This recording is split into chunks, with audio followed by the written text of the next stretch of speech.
ആ വീട്ടിലേക്ക് എത്തിയപ്പോഴേക്കും നേരം സന്ധ്യയായി. രഘുവിൻ്റെ സുഹൃത്താണെന്ന് പറഞ്ഞപ്പോൾ അവർക്കുണ്ടായ സന്തോഷമൊന്ന് കാണേണ്ടത് തന്നെയായിരുന്നു. കാറിൻ്റെ ഡിക്കിയിൽ നിന്ന് രഘുവിൻ്റെ പേരെഴുതി ഒട്ടിച്ചു വെച്ച വലുതല്ലാത്ത എന്നാൽ തീരെ ചെറുതുമല്ലാത്ത ഒരു ബോക്സ് എടുത്ത് ഞാൻ ഉമ്മറത്തെ ഇരുത്തിയിലേക്ക് വെച്ചു. ഓനവിടെ കുഴപ്പമൊന്നുമില്ലല്ലോ? അത് ചോദിച്ചത് രഘുവിൻ്റെ അമ്മാവനായിരുന്നു.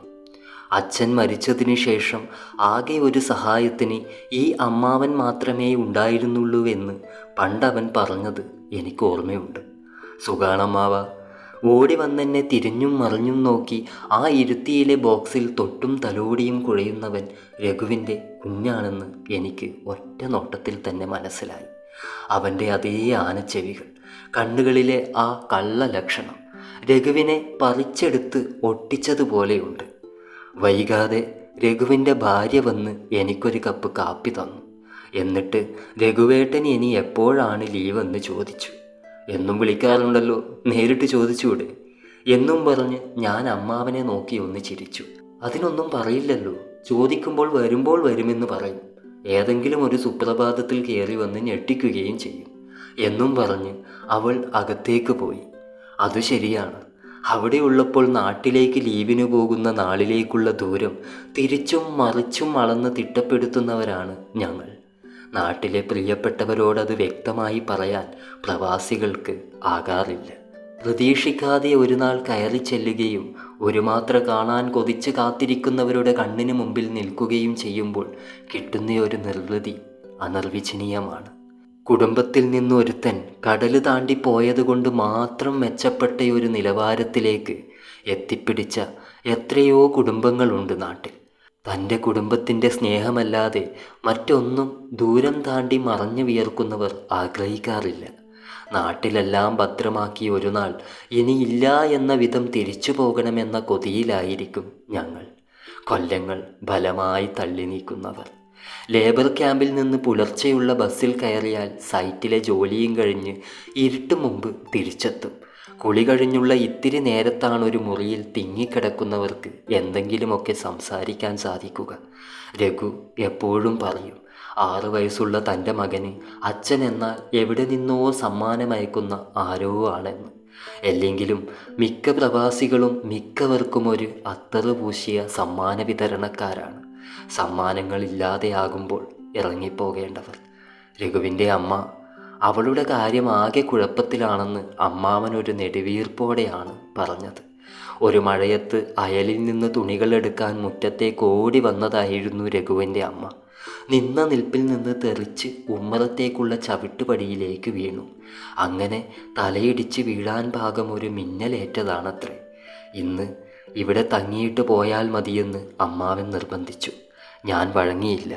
എണ്ണിച്ചുട്ട അപ്പം പോലെയുള്ള ലീവ് കണ്ണു മൂടി തുറക്കുമ്പോഴേക്കും പോകും.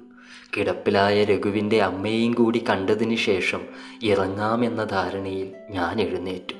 മുറിയിൽ ചെറുതായി മരുന്നിൻ്റെയും മൂത്രത്തിൻ്റെയും ഒക്കെ മിശ്ര മണമുണ്ടായിരുന്നു. എന്തെങ്കിലുമൊക്കെ ചില വാക്കുകൾ പതുക്കെ പറയുമെന്നല്ലാതെ സംസാരിക്കാനൊന്നും രഘുവിൻ്റെ അമ്മയ്ക്ക് പറ്റില്ല. മിന്നലേറ്റതിന് ശേഷം കേൾവിയും കുറഞ്ഞിട്ടുണ്ട്. ശരീരത്തിൻ്റെ ഇടതുവശം തളർന്നങ്ങനെ കിടക്കാൻ തുടങ്ങിയിട്ട് 4 വർഷമായി. രഘുവേട്ടൻ്റെ കൂട്ടുകാരനാ. രഘുവിൻ്റെ ഭാര്യ ഉറക്കെ പറഞ്ഞിട്ടും ആ അമ്മയത് കേട്ടില്ല. കണ്ടപ്പോൾ തലയൽപ്പം അനക്കി എന്നെ ഒന്ന് നോക്കുക മാത്രം ചെയ്തു. കണ്ണുകളിൽ നനവിൻ്റെ നേരിയൊരു തിളക്കം മാത്രം. ആ അമ്മ എന്തോ എന്നോട് പറയുകയാണെന്ന് എനിക്ക് ആ നേരം തോന്നിപ്പോയി. എല്ലാവരോടും യാത്ര പറഞ്ഞ് ഞാൻ ഉമ്മറത്ത് നിന്നും ഇറങ്ങാൻ തുടങ്ങിയപ്പോഴാണ് രഘുവിൻ്റെ ഭാര്യയുടെ നിലവിളി ഉയർന്നത്. അമ്മൂമ്മ കട്ടിലിൽ നിന്ന് വീണെന്ന് പറഞ്ഞ് അപ്പോഴേക്കും രഘുവിൻ്റെ മോനും വന്നിരുന്നു.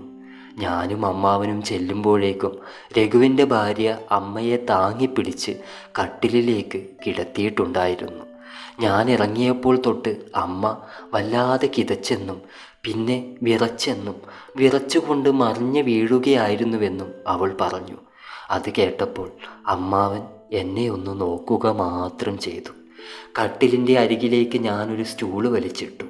ആ അമ്മയുടെ കയ്യും പിടിച്ച് കുറച്ചു നേരത്തേക്ക് മാത്രമായി ഞാൻ അവിടെ ഇരുന്നു. അപ്പോൾ ആ അമ്മ ചുണ്ടുകൾ കൊണ്ട് വിതുമ്പി. അങ്ങനെ വിതുമ്പി വിതുമ്പി ഒടുവിൽ രഘുവെന്ന് വിളിച്ചു. അത് കേട്ടപ്പോൾ രഘുവിൻ്റെ ഭാര്യയുടെ കണ്ണുകൾ നിറഞ്ഞുപോയി. അമ്മാവൻ മുറിയിൽ നിന്ന് പുറത്തേക്കും നടന്നു. ഞാൻ മാത്രം കൈയെടുക്കാതെ ആ അമ്മ ഉറങ്ങുന്നത് വരെ അവിടെ ഇരുന്നു. വൈകിയതുകൊണ്ട് അന്ന് അവിടെ തന്നെ എനിക്ക് കഴിയേണ്ടി വന്നു. രഘുവിനെ ഫോണിൽ വിളിച്ചിട്ട് കിട്ടുന്നുമില്ല. അല്ലെങ്കിലും എത്ര നാടകീയമായാണ് ചില രംഗങ്ങൾ ജീവിതത്തിൽ അരങ്ങേറുന്നത്.